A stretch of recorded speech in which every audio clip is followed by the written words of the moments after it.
It's an old hunting cabin, been owned by my family since it was first built. My mom came up here about 30 years ago. She took one step inside and saw all the dead animals hanging all over the wall, and she walked outside and she started crying. Couldn't believe she was gonna have to stay in this place. About 30 years later, my buddy Ryan shows up with his girlfriend, Jessica, and she sees all the dead animals and she goes outside and she's crying. And all my mom can do is she just walks out and she says, "Honey, I know, trust me.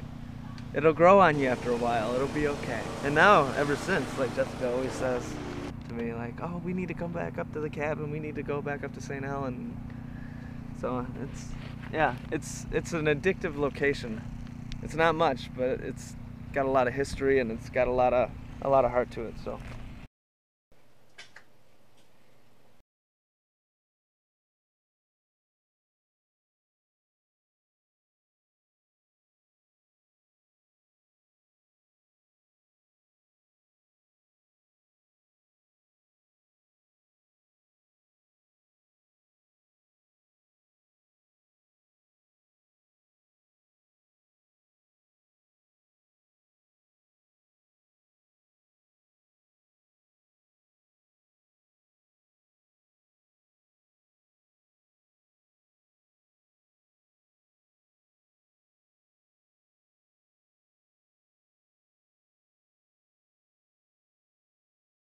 What's your name?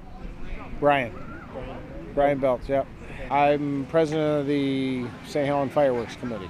Our biggest fundraiser is the can drive, which we go around door to door, collect bottles and cans, and sort them and turn them back in for the money that people have donated, and that goes to purchasing the fireworks. Also, we do different fundraisers with some of the different restaurants in town. They'll do a different dinner or whatever, and the proceeds will go to the Fireworks Committee. We started in 1996 is the first year that we had an actual committee that put on the fireworks here in St. Helen as a show for the public. Before that, it was kind of an unofficial, private, public also welcome, but I mean, it wasn't really broadcast or anything. It was more of a competition between brothers and brother-in-law and stuff to see who got what and how we stacked up against each other, But it just kept growing bigger and bigger each year. And then Barry, my brother, and then Bruce Tyree formed Great Lakes Fireworks.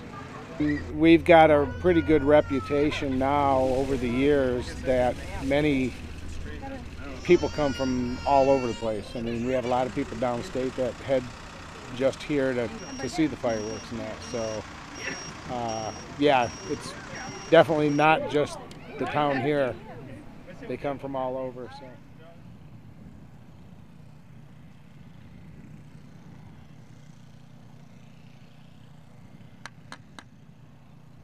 How long have you been doing this? Oh, I don't know, since Barry started, probably about at least 12 years or so. Yeah, we shot the first show out here, actually. I usually always do this show. Last year I had 3 other shows that I shot. Is there something special about this show, or reason you like to do it? This was just the first one we've ever done. Years ago, my dad and uncle and a number of the other family members in the Belts family started shooting just little stuff up in the backyard, up at the park. And I was a little kid at this point, so I wasn't really doing too much. But then each year, like more and more people started showing up, and people started giving you a little bit more money so you can buy better stuff illegally from Ohio. And next thing you know, you got half the city showing up at your fireworks, and like police officers there with their kids to watch the show and all that sort of thing. And you start to realize that, well, you need to start doing this legally, because all of a sudden it's getting too dangerous. You got too many people around. We were at the lake for 1 year, and we had a few hundred people show up, and we shot everything off of a pontoon boat where everything's just kind of pushed out there. So then from there, realized that we needed to start doing it the right way, and talked to the airport here and started shooting here. But the way I started doing it was just a little kid running out there with a cake, a little 25-shot cake that your family gets, or my dad got in Ohio, and then set it down. Every once in a while he'd let me light one, and so it's just lighter in hand. When we got more sophisticated, we started getting flares, but until then it was just until then it was all low tech.